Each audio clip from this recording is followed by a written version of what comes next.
قال رسول اللہ صلی اللہ تعالی علیہ وسلم امتی امت مرحومۃ تدخل فی قبورها مع ذنبها وتخرج من قبورها لا ذنب له۔ اللہ کے حبیب فرماتے ہیں اللہ میری امت پر رحم فرمائے، میری امت کا حال یہ ہے کہ یہ قبروں میں داخل ہوں گے، گناہوں میں لتھڑے ہوں گے، لیکن جب قبروں سے اٹھیں گے تو پاک و صاف ہو کر اٹھیں گے۔ سبحان اللہ! کیا مطلب؟ اللہ تعالیٰ عز و جل نے بخشش کے ذرائع رکھے ہیں۔ اے گناہگار، گناہوں سے نہ گھبرا، اپنے مولا سے توبۃ النصوح کر لے، سچی توبہ کر لے، اللہ تعالیٰ سارے گناہ۔ الحمدللہ وکفا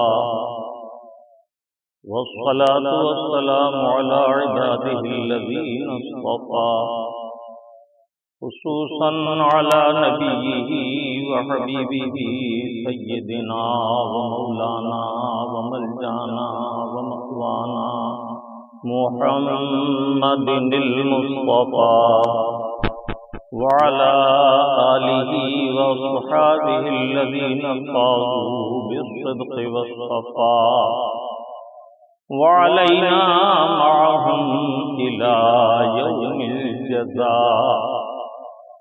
أما بعد، فأعوذ بالله من الشيطان الرجيم، بسم الله الرحمن الرحيم، ولا تهنوا ولا تحزنوا وأنتم الأعلون إن كنتم مؤمنين۔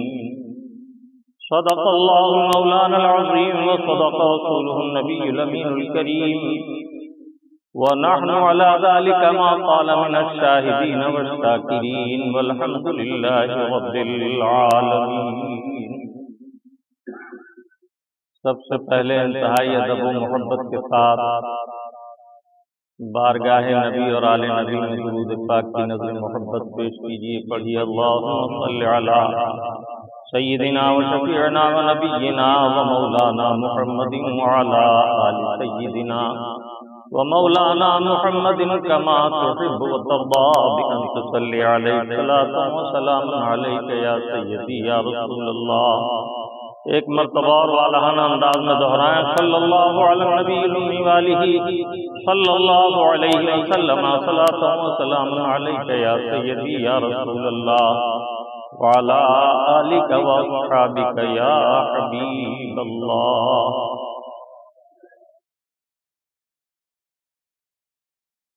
من علینا ربنا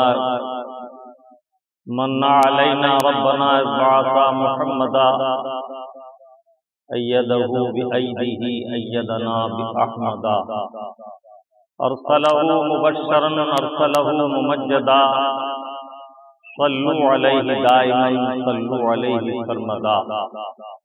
حبیبی یا رسول اللہ، آفاقہا گردیدام، سیر بتاں ورزیدام، بسیار خوباں دیدام، لیکن تو چیزیں دیگری۔ محمد کی محبت دین حق کی شرط اول ہے، اسی میں ہے اگر خامی تو سب کچھ نامکمل ہے۔ کی محمد سے وفا تو نے تو ہم تیرے ہیں، کی محمد سے وفا تو نے تو ہم تیرے ہیں، یہ جہاں چیز ہے کیا لوح و قلم تیرے ہیں۔ حبیبی یا رسول اللہ، فرش والے تیری شوکت کا علو کیا جانے، فرش والے تیری شوکت کا علو کیا جانے، خسروار پہ اڑتا ہے پریرا تیرا۔ درود پاک پھر دہرائیں، صلی اللہ علی النبی الأمی وآلہ صلی اللہ علیہ وسلم، صلاۃ و سلام علیک یا سیدی یا رسول اللہ وعلی آلک واصحابک یا حبیب اللہ۔ خطبہ مسنونہ کے بعد قرآن کریم فرقان حمید کی جو آئے مقدسہ تلاوت کرنے کا شرف حاصل کیا۔ کچھ دیر اس آیت طیبہ سے اکتساب فیض کریں گے۔ اللہ رب العزت مجھے اور آپ کو حق کہنے، حق سننے اور حق پر استقامت کے ساتھ عمل کی توفیق عطا فرمائے۔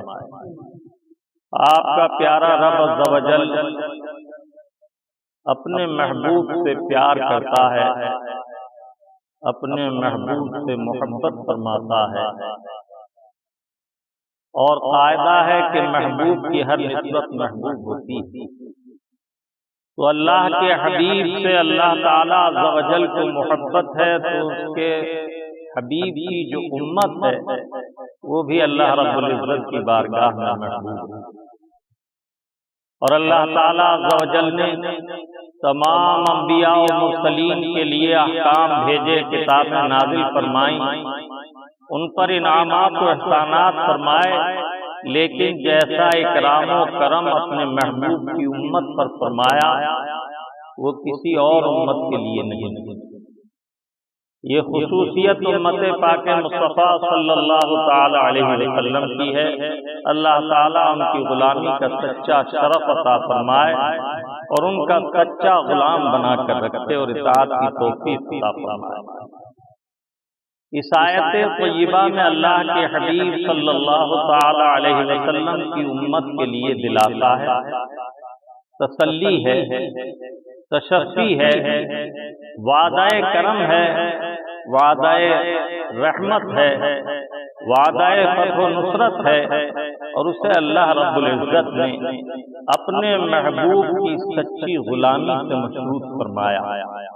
ارشاد رب العالمین ہے وَلَا تَهِنُوا وَلَا تَحْزَنُوا وَأَنْتُمُ الْأَعْلَوْنَ إِن كُنتُم مُّؤْمِنِينَ۔ وَلَا تَهِنُوا، نہ ڈرو، خوف نہ کرو، وَلَا تَحْزَنُوا، اور کسی قسم کا حزن و ملال، کرب و بے چینی کا شکار مت ہو۔ وَأَنْتُمُ الْأَعْلَوْنَ، خوشخبری ہے تمہارے لیے کہ تم ہی فتح مند ہوگے، تم ہی کامیاب ہوگے، تم ہی سرفراز ہوگے، تم ہی سربلند ہوگے، ان کنتم مؤمنین، اگر تم ایمان والے ہو۔ سچی بات یہ ہے کہ اللہ تعالیٰ نے اپنے بندوں کو بے شمار نعمتیں عطا فرمائیں۔ جسم کا رواں رواں اللہ کی نعمت ہے، اور اس کی کسی نعمت کی قدر کا احساس اس وقت ہوتا ہے جب اس کی کسی عطا کردہ نعمت میں ادنا سا خلل واقع ہو جائے، ختم ہو جانا، نعمت کا اٹھ جانا، یہ تو بڑی بات ہے۔ اگر اس کی کسی اس نعمت میں جسے آپ چھوٹی سی نعمت سمجھتے ہیں ذرا سا خلل واقع ہو جائے تو آپ کی پوری جان اسی میں اٹک جاتی ہے۔ اگر کسی کو کبھی داڑھ کا درد ہوا ہو تو اسے میری اس بات کا خوب اندازہ ہوگا کہ ایک دانت کی اس کے نزدیک کیا حیثیت تھی۔ کبھی اس نے اللہ رب العزت کی اس نعمت پر غور و فکر نہ کیا، لیکن جب وہ نعمت اضمحلال کا شکار ہوئی، جب وہ نعمت کبھی بھی اور پریشانی سے دوچار ہوئی، تو اس نعمت کو جس پر اس نے کبھی غور بھی نہ کیا تھا، اس کی پوری جان، پورا دل دماغ اسی کی طرف متوجہ ہو۔ اس لیے میں نے عرض کیا کہ اس نے اپنی بندوں پر بے شمار نعمتیں نچھاور کی ہیں جن کا ہم کوئی حد و حساب نہیں لگا سکتے، اور اس رب العزت نے خود کتاب مبین میں ارشاد فرمایا وَإِن تَعُدُّوا نِعْمَةَ اللَّهِ لَا تُحْصُوهَا۔ انسان کے جسم میں بہت سارے سوراخ ہیں، اور ان سوراخوں کا بھی انسانی زندگی میں بڑا دخل ہے۔ یہ الگ بات ہے کہ آپ نے کبھی اس پر توجہ نہ کی ہو۔ مجھے یاد ہے ایک مرتبہ ایک جلسے میں نے معلوم کیا کہ انسان کے جسم میں کتنے سوراخ ہیں، تو بہت دیر تک لوگ اشاروں سے شمار کرتے رہے لیکن کوئی خاطر خواہ جواب نہ دیتا۔ لیکن ہر سوراخ میں اللہ کی بے شمار نعمتیں پوشیدہ ہیں۔ ناک کے دو نتنے ہیں، ان سے آپ سانس بھی لیتے ہیں، اور اندرونی کسیلی کثیف ہوا کو بھی باہر پھینکتے ہیں۔ اسے اللہ تعالیٰ عز و جل نے قوت شامہ سے بھی سرفراز فرمایا۔ اس کے ذریعے عالم مشمومات کی بہترین خوشبوئیں آپ سن کر اپنے دل و دماغ کو معطر کرتے ہیں اور مسرت و شادمانی کا احساس کرتے ہیں۔ اسی طرح ناخوشگوار بو آنے پر آپ کو یہ احساس ہو جاتا ہے کہ یہاں کی ہوا اور فضا مقدر ہے، باعث تکلیف ہے، کس نعمت کی باریکیوں کو ذکر کیا جائے۔ اللہ تعالیٰ عز و جل کی بے شمار نعمتیں ہیں، کھانے سے متعلق مشروبات الگ نعمتیں ہیں اور معقولات الگ نعمتیں ہیں۔ بہت سی وہ نعمتیں ہیں جنہیں پیا جاتا ہے، بہت سی وہ نعمتیں ہیں جنہیں کھایا جاتا ہے۔ اس کے علاوہ بہت سی وہ نعمتیں ہیں جنہیں مرئیات کہا جائے، جنہیں آپ آنکھوں سے دیکھ کر لطف اندوز ہوتے ہیں۔ خوشنما پھول کسے اچھے نہیں لگتے۔ اسی طرح بہت سی وہ نعمتیں ہیں جو مسموعات سے متعلق ہیں، جنہیں سن کر آپ سرور اور انبساط حاصل کرتے ہیں۔ ہر عضو میں بے شمار نعمتیں ہیں، لیکن ان تمام نعمتوں کے باوجود اس عالم کو اللہ تعالیٰ نے اپنا نعمت کدہ بنا دیا۔ جدھر نظر اٹھائیے آپ کی ضروریات، حوائج اور حاجتوں کے لیے بے شمار نعمتیں اس نے آپ کے لیے انتہائی ارزاں کر دیں، لیکن ان تمام نعمتوں کے باوجود اللہ تعالیٰ عز و جل نے جو جلیل الشان عظیم الشان نعمت آپ کو عطا کی، جس کا اللہ تعالیٰ نے احسان ذکر فرمایا، وہ نعمت ہے اللہ کے حبیب کی ذات۔ لقد من اللہ علی المؤمنین اذ بعث فیہم رسولا، یقیناً ہم نے مسلمانوں پر عظیم احسان فرمایا جب ان کے درمیان اپنے محبوب کو مبعوث فرمایا۔ کیوں ایسا کس لیے؟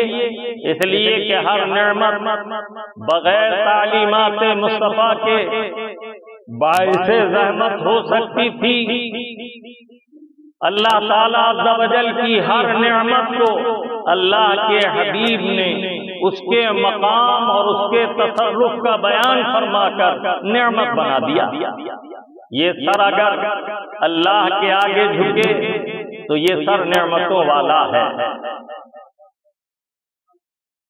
ان سجدوں کی کمائی جو تم نے اپنے مولا کی بارگاہ میں سر نیاز رکھا، اس کا اندازہ تم نہیں کر سکتے کہ تمہارے مولا نے اس پر کس قدر انعام اور اکرام رکھا ہے، کس قدر اجر و ثواب رکھا ہے۔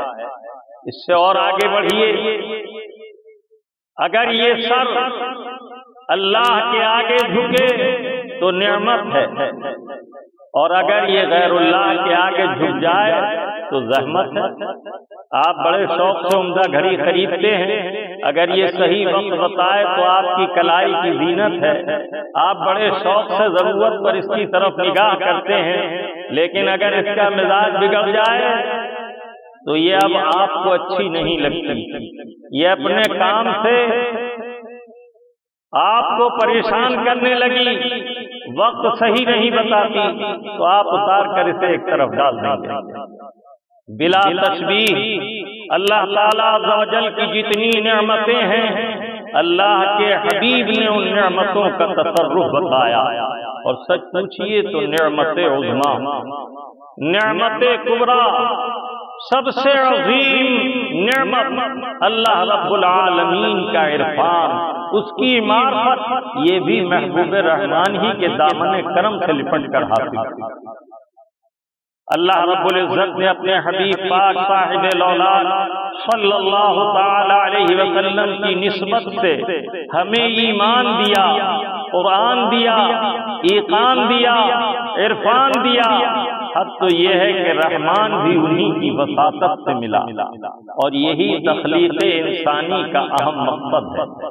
اللہ رب العالمین کتاب مبین میں ارشاد فرماتا ہے، وَمَا خَلَقْتُ الْجِنَّ وَالْإِنسَ إِلَّا لِيَعْبُدُونَ، ہم نے جن اور انسان کو اس لیے پیدا کیا تاکہ وہ ہماری عبادت کریں، اور عبادت کرنا بغیر پہچان کے ممکن نہیں۔ اسی لیے مفسرین نے اس کی تفسیر میں فرمایا، وَمَا خَلَقْتُ الْجِنَّ وَالْإِنسَ إِلَّا لِيَعْبُدُونَ إِلَّا لِيَعْرِفُونَ، اور معرفت الہی مصطفیٰ جان رحمت صلی اللہ تعالی علیہ وسلم کے دامن کرم سے لپٹ کر حاصل ہوتی ہے۔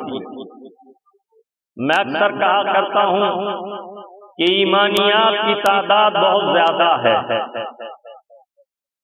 لیکن تمام ایمانیات کو ماننے کے بعد اگر کوئی شخص اللہ کو معبود مانے، اس کی وحدانیت کا اقرار کرے، تو اس وقت تک وہ مومن نہیں ہو سکتا جب تک مصطفیٰ جان رحمت کی رسالت کا اقرار نہ کرے۔ اس لیے کہ ایک ضرورت دین کا انکار کفر ہے، جب تک رسول پاک صلی اللہ تعالی علیہ وسلم کو نبی برحق نہ مانے گا اور ان کی رسالت کا اقرار نہ کرے گا تو اس کا توحید کا اقرار کرنا بھی معتبر ہے۔ جس طرح نوٹ پر اگر مہر نہ ہو تو بغیر مہر کا نوٹ قابل قبول نہیں، دنیاوی بازار میں نہیں چلتا۔ اسی طرح اگر کوئی عقیدہ وحدانیت کے ساتھ حشر کے بازار میں جائے تو بغیر مہر رسالت کے، بغیر اعتبار رسالت کے، بغیر اقرار رسالت کے یہ وحدانیت اس کے کام نہ آئے۔ بہت سے سادھو سنت جوگی یہ بات کہتے سنے جاتے ہیں کہ مارنے جلانے والا ایک ہے، پالنے پیدا کرنے والا ایک ہے، سچی ذات ایک ہے، اور ہر مذہب کی اگر آپ گہرائی میں جائیں تو وہ جنہیں ہم ظاہریہ کہتے ہیں، یہ الگ بات ہے کہ تلاش حق میں، اللہ کی معرفت میں انہیں دھوکہ ہوا، انہوں نے زمانے کو معبود مان لیا اور یہ تسلیم کر لیا کہ زمانہ دہر جو ہے یہ اثر انداز ہوتا ہے، یعنی یہی معاذ اللہ ہمارا رب ہے، یا یہی ہمارا پالنے اور مارنے اور جلانے والا ہے کہ زمانے کے تبسل سے عمریں پوری ہوتی ہیں، زمانے کے تبسل سے بچہ جوان سے بوڑھا ہوتا ہے۔ انہوں نے اسے تصرف حقیقی سمجھتے ہوئے غلطی کی کہ وہ مخلوق کو خالق سمجھ بیٹھے۔ کسی نے سورج کو، کسی نے چاند کو، کسی نے محض طاقت کو، کسی نے پتھر کی طاقت کو، کسی نے شجر و حجر کی طاقت کو، لیکن عقل انسانی جس مقصد کے لیے پیدا کی گئی تھی وہ مقصد تھا اپنے مالک حقیقی کو پہچاننا، جنہوں نے اس عالم رنگ و بو میں، اس کائنات میں بے شمار اشیاء کو تصرف کرتے دیکھا تو انہیں معبود سمجھ بیٹھے۔ خطا ان سے ضرور ہوئی، ان کی عقل نے ٹھوکر کھائی، لیکن ان کا منشا معبود حقیقی کی تلاش تھا۔ اس منشا کو پورا کرنے کے لیے، اس مقصود اصلی تک انسان کو پہنچانے کے لیے اللہ تعالیٰ عز و جل نے اپنے حبیب پاک صاحب لولاک صلی اللہ تعالی علیہ وسلم کو مبعوث فرمایا، اور آقائے نامدار صلی اللہ تعالی علیہ وسلم نے ہمیں نہ صرف مخلوقات سے متعارف کرایا بلکہ خالق حقیقی کا سچا تعارف بھی کرا۔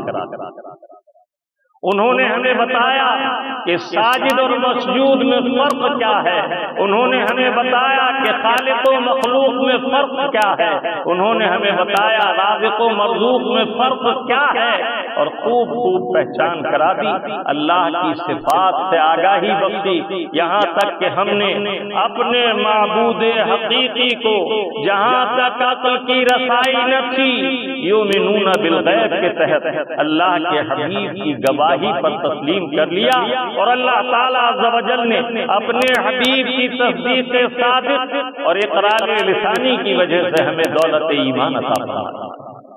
اب یہ ایمان ایسی دولت ہے کہ آپ کی دینی، دنیاوی، ظاہری، باطنی ہر عالم کی کامیابی اس ایمان کے ساتھ جڑی ہوئی ہے۔ اگر ایمان سلامت ہے تو آپ کامیاب ہیں، اگر ایمان خطرے میں پڑا یا ایمان خراب ہوا تو گویا آپ کی آخرت بھی گئی اور دنیا بھی گئی۔ اللہ رب العالمین اس آیت طیبہ میں ارشاد فرما رہا ہے وَلَا تَهِنُوا وَلَا تَحْزَنُوا، اور زدہ مت ہو، حزن و ملال اور رنج نہ کرو، اپنی ناکامیوں سے پریشان مت ہو، بلکہ اپنے ایمان کی طرف متوجہ ہو۔ آپ ذرا غور کیجئے، لوگ آج کہتے ہیں مولانا آپ ہر جگہ شریعت کے احکام کی بات کرتے ہیں، یہ زمانہ احکام شرع پر عمل کرنے کا نہیں ہے، بڑی مشکلات ہیں۔ میں کہتا ہوں اللہ رب العالمین نے ہر زمانے کے لیے قرآن کریم کو قانون زندگی بنا کر بھیجا۔ کوئی ایک معاملہ ایسا لاؤ جو اس زمانے میں اس پر عمل ممکن نہ ہو۔ بڑے بڑے تقدر کے دور آئے، بڑی بڑی آندھیاں آئیں، بڑے بڑے سیلاب آئے، لیکن اللہ تعالیٰ عز و جل نے اہل ایمان کے قدم و استقامت کو استقامت کے ساتھ قائم رکھا اور انہیں فتح و نصرت عطا فرمائی۔ یاد کرو جب اسلام کے دشمنوں نے مدینہ طیبہ پر چڑھائی کا ارادہ کیا اور میدان بدر میں اس طرف سے مدینے سے مسلمان چلے اور اس طرف سے مکے سے کفار چلے اور بدر کے میدان میں آ کر ٹھہر گئے تو ایک جانب ہزاروں کا لشکر تھا اور ایک جانب 313 کمزور نہتے مسلمان تھے جن کے پاس جنگ کا ساز و سامان بھی نہ تھا، لیکن اللہ کے حبیب صلی اللہ تعالی علیہ وسلم نے انہیں تاکید فرمائی کہ استقامت کا پہاڑ بن جاؤ، اور ان کے رب عز و جل نے وعدہ کرم فرمایا کم من فئۃ قلیلۃ غلبت فئۃ کثیرۃ باذن اللہ، بہت سی قلیل جماعتیں کثیر جماعتوں پر اللہ کے حکم سے غالب آ جاتی ہیں۔ تو اسے کسی نے کیا بہتر انداز میں کہا، وہ 313 سے لڑتا تھا زمانہ، ہم آج ہزاروں ہیں غلامی کے حوالے۔ وجہ کیا ہے کہ ہم نے اللہ اور اللہ کے رسول کی اطاعت سے منہ موڑا تو کائنات کی ہر چیز ہمارے مقابل آنے لگی، اور جب اللہ کا بندہ اللہ رب العزت کی اور اس کے حبیب کی سچی اطاعت کرتا ہے تو کائنات کی ہر چیز اس کی اطاعت کرتی ہے، کائنات کی ہر چیز اس سے ڈرتی ہے۔ جب بندہ اللہ اور رسول کا خوف دل سے نکال دیتا ہے تو کائنات کی ہر چیز اسے ڈراتی ہے، اور جب وہ اللہ اور رسول کا سچا خوف دل میں رکھتا ہے تو اللہ تعالیٰ اسے کائنات کی ہر چیز سے بے خوف کر دیتا ہے۔ وقت اجازت نہیں دیتا، ورنہ ایسی سدھا مثالیں ہیں کہ جس میں صحابہ کرام رضوان اللہ تعالی علیہم اجمعین ان چیزوں سے جن سے لوگ خوف کھاتے ہیں استفادہ کرتے نظر آتے ہیں۔ صحابہ کرام کی شان تو بہت بلند ہے کہ اللہ تعالیٰ نے سارے عالمین کی قلوب کی طرف نگاہ فرمائی۔ اللہ کے حبیب فرماتے ہیں اللہ تعالیٰ نے سارے انسانوں کے قلوب پر نظر کی اور میرے اصحاب کو میری صحابیت کے لیے منتخب کر لیا۔ سبحان اللہ، یہ عزم و استقلال کے پہاڑ تھے، ان کی شان تو بہت بلند ہے، ان کے واقعات تو بہت زیادہ ہیں۔ اللہ کے محبوب کی امت کے بہت سے اولیاء کاملین ایسے گزرے ہیں جنہوں نے اللہ کی اس مخلوق سے جس سے لوگ ڈرتے ہیں بے خوف و خطر خدمت حاصل کی ہے۔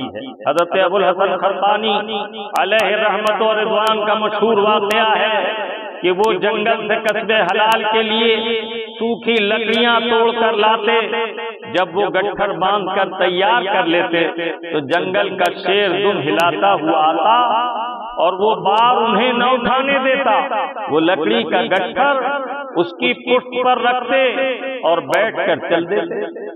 جب وہ اپنے مقام پر آ جاتے تو وہ گٹھر اتارتے اور اس کے سر پر ہاتھ سے اشارہ کرتے چلا جاتے، وہ لوٹ جاتا، اور جب ضرورت ہوتی آپ اسے طلب کرتے وہ اسی طرح حاضر ہو جاتا۔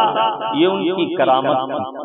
ایک روز کوئی بزرگ ان سے ملاقات کے لیے آئے، ان کی اہلیہ، ان کی ولایت اور کثرت ذکر کی وجہ سے شاکی رہتی تھیں کہ دنیاوی امور میں جو اشتغال وہ خود رکھتی تھیں ان کے شوہر سیدنا ابو الحسن خرقانی نہ رکھتے تھے، تو اس وجہ سے وہ ان سے شاکی رہتی تھیں۔ دروازے پر آنے والے نے دستک دی، کہا کون ہو، کہاں سے آئے ہو؟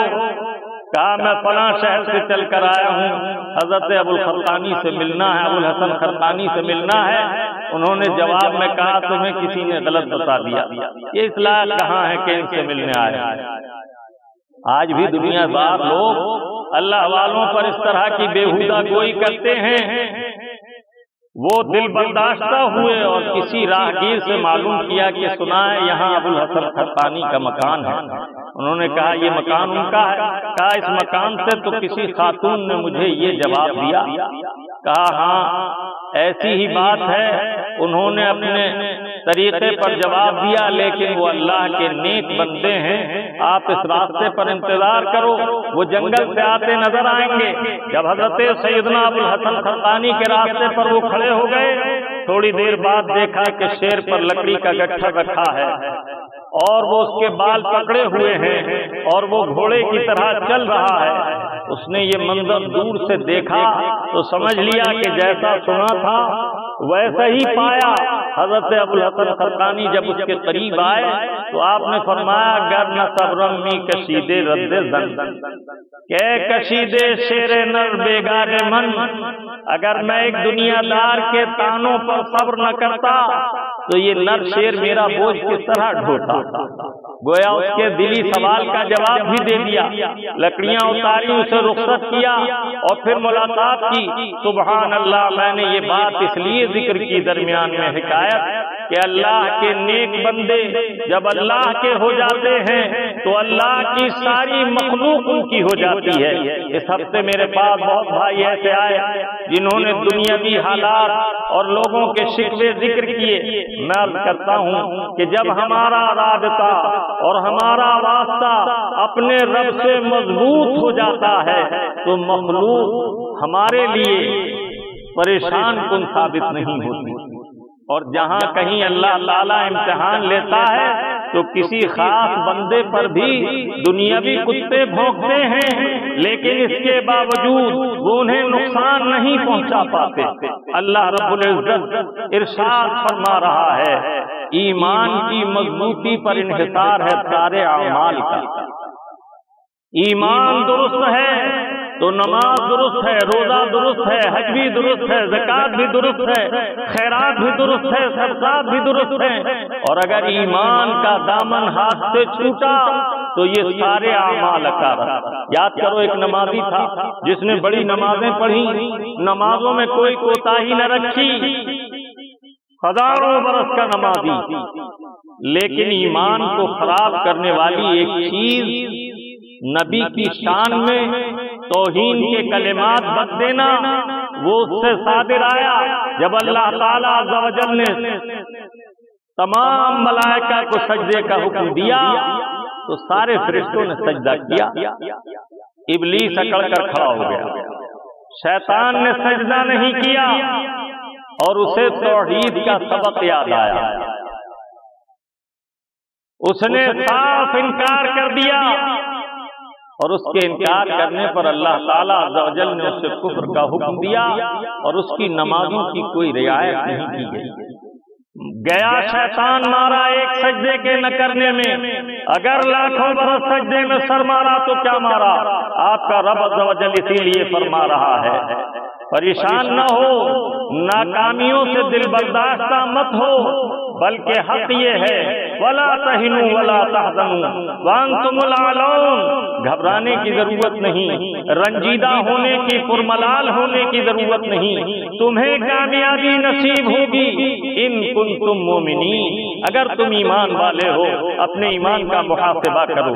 حضرت مولا علی رضی اللہ تعالیٰ عنہ فرماتے ہیں وہ بندہ اللہ کے حضور سرفراز ہوا جس نے رات کو لیٹ کر اپنے بستر پر اپنا محاسبہ کیا۔ حضرت فاروق اعظم رضی اللہ تعالیٰ عنہ عام طور پر ارشاد فرمایا کرتے، حاسبوا قبل ان یحاسبوا، اپنا حساب خود کرو اس سے پہلے کہ تم سے حساب کیا جائے۔ حضرت مولا علی رضی اللہ تعالیٰ عنہ فرمایا کرتے، موتو قبل ان تموتو، مر جاؤ اس سے پہلے کہ تم پر موت طاری ہو۔ کیا معنی ہے؟ اپنے نفس کے بہکاوے میں نہ آؤ، شیطانی شہوانی خواہشات اور نفس کے دھوکوں سے ہوشیار رہو، اس کے لیے ایسے ہو جاؤ جیسے مر گئے۔ شیطان سے کہہ دو، نفس امارہ سے کہہ دو کہ تو ہمیں مردہ جان، تیری تعلیمات ہم قبول نہ کریں گے۔ ان کنتم مومنین، اگر تم ایمان والے ہو۔ کیسے کیسے پرکھا جائے گا؟ ولا تخشوہم فاخشونی ان کنتم مومنین، دنیا داروں سے نہ ڈرو، اللہ سے ڈرو اگر تم ایمان والے ہو۔ ولا تخافوہم خافونی ان کنتم مومنین، لوگوں سے نہ ڈرو، اللہ سے ڈرو اگر تم ایمان والے ہو۔ ایمان والا گناہگار بھی ہے تو اللہ کے حضور سرفراز ہوگا، اس کی مغفرت ہوگی، اسے بخشا جائے گا۔ بہت ذرائع رکھے ہیں اللہ تعالیٰ عز و جل نے بخشش کے۔ قرآن کریم کا مطالعہ کرو، اللہ تعالیٰ کے صفاتی نام تلاوت میں آئیں گے۔ کہیں اللہ تعالیٰ نے اپنا نام غافر ذکر فرمایا، غافر کے معنی ہے بخشنے والا، خطاؤں کا معاف فرمانے والا۔ کہیں اللہ تعالیٰ عز و جل نے اپنا اسم پاک غفار ذکر کیا، بہت زیادہ بخشنے والا، بہت زیادہ معاف کرنے والا، بہت زیادہ بخشش دینے والا۔ اور کہیں غفور فرمایا، ہر طرح بخشنے والا، ہر طریقے سے بخشنے والا، ہر وقت بخشنے والا، اتنا بخشنے والا کہ اس کی بخشش کی کوئی مثال نہیں۔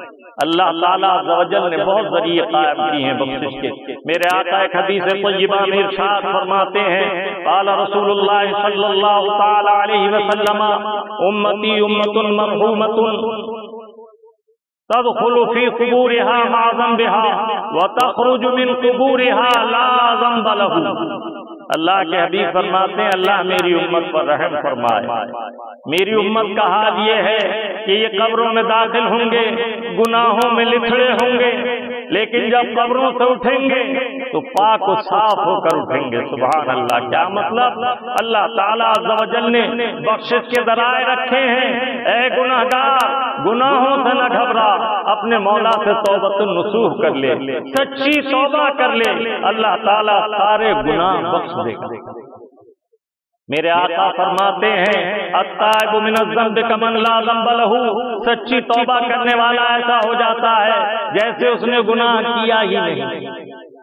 بہتان تراشی ہو، غیبت ہو، چغلی ہو، نماز کا ترک ہو، یہ تمام کام حرام ہیں، لیکن ان تمام حرام کاموں سے اگر کوئی بندہ سچے دل سے توبہ کرے اور قضا نمازیں ادا کرے، فرائض کی قضا ادا کرنے لگے، تو اللہ کے کرم سے امید ہے کہ اللہ اس کی ساری خطائیں معاف فرما دے گا، اور اللہ تعالیٰ عز و جل اسے آخرت میں اعلیٰ اجر و ثواب عطا فرمائے گا۔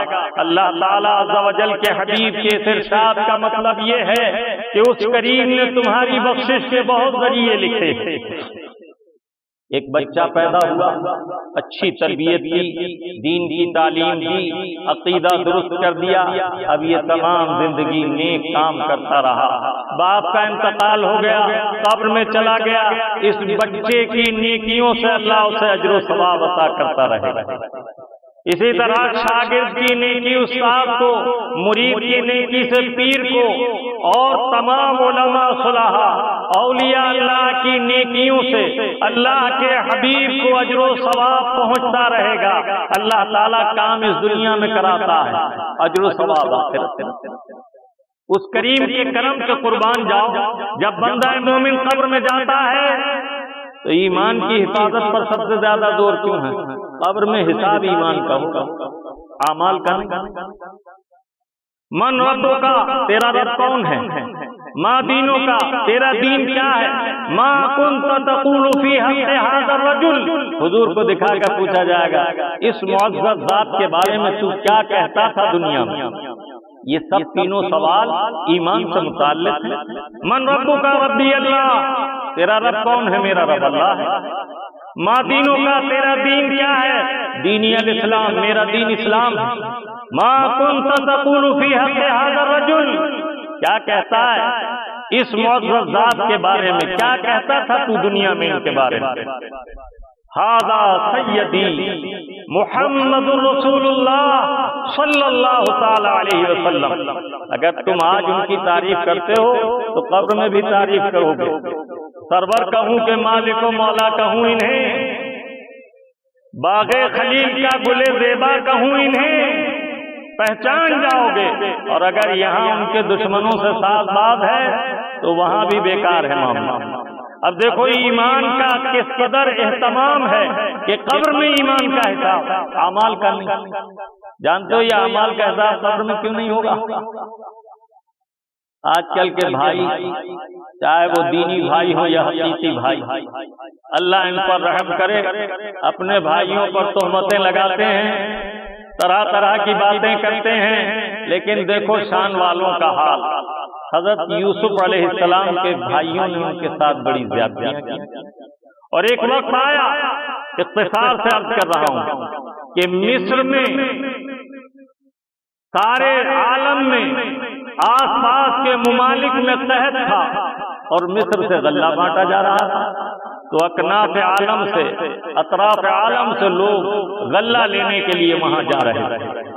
حضرت یوسف علیہ السلام نے خیال فرمایا کہ یہ قحط تو کنعان میں بھی ہے، وہاں سے میرے بھائی بھی غلہ لینے آ سکتے ہیں، تو آپ نے مصر کے چاروں طرف ان دروازوں پر جہاں سے غیر ملکی لوگ داخل ہوتے تھے چوکیاں قائم کی، اور فرمایا ہر آنے والے سے 4 سوال کیے جائیں۔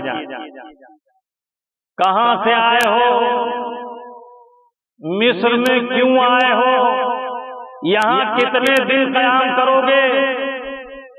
اور غلہ لینے کی بات کریں تو غلہ لینے کے لیے کیا مال لائے؟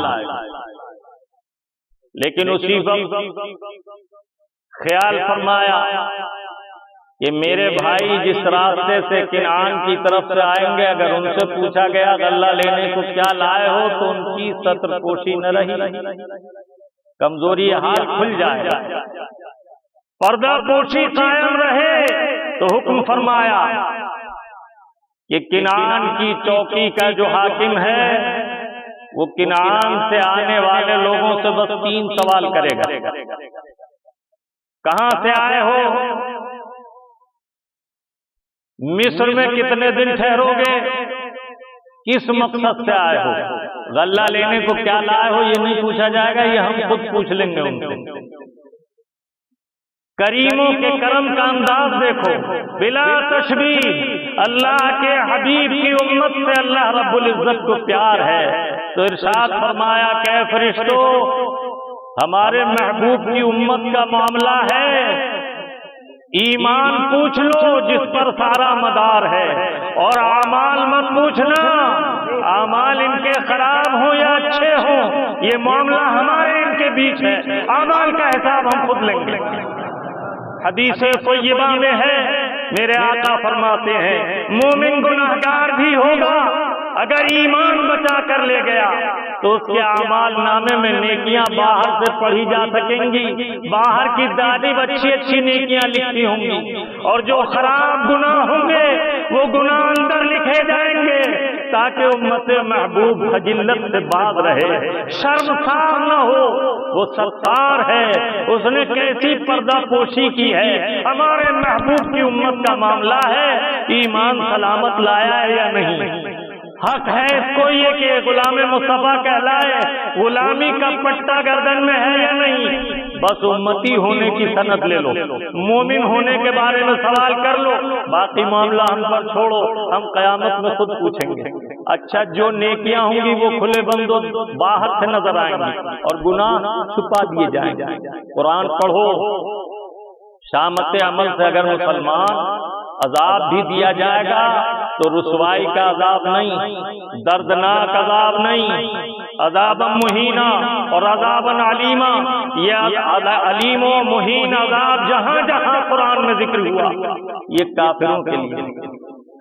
اللہ اور اللہ کے رسول سے کرم کے طالب رہو، اللہ اور اللہ کے رسول کی سچی اطاعت کرتے رہو، اور اللہ کے رسول کے بیچ فرق نہ کرو۔ اللہ ورسولہ احق ان یرضوہ، اللہ رب العزت فرماتا اللہ اور اللہ کا رسول زیادہ حقدار ہے یہ کہ تم اللہ اور رسول کو راضی کرو۔ قرآن کریم میں تو آپ جگہ جگہ دیکھیں گے اللہ اور رسول کو اللہ نے ذکر فرمایا، لیکن سنو قرآن کے علاوہ کلمے پر غور کر لو۔ اللہ کے حبیب اللہ کو اس درجہ محبوب ہے کہ لا الہ الا اللہ اللہ آخر میں اور محمد رسول اللہ دوسرے جز کے پہلے میں، گویا اللہ اور محمد کے درمیان کوئی حرف کا حجاب بھی نہ ہو۔ یہ ہے قرب اللہ اور رسول کا۔ اللہ تعالیٰ عز و جل ہمیں اور آپ کو ایمان کی صیانت اور حفاظت کی توفیق عطا فرمائے، اور ہمارا محور فکر یہ رہے انہیں جانا انہیں مانا، نہ رکھا غیر سے کام۔ للہ الحمد میں دنیا سے مسلمان گیا، اعمال صالحہ کرو، ایمان کی حفاظت کرتے رہو، مدار نجات، مدار صلاح، مدار فلاح ایمان کی سلامتی پر ہے۔ ولا تہنوا ولا تحزنوا وانتم الاعلون ان کنتم مؤمنین۔ اللہ رب العزت ہم سب پر اپنا فضل و کرم فرمائے، اعمال کی توفیق عطا فرمائے۔ وما علینا الا البلاغ۔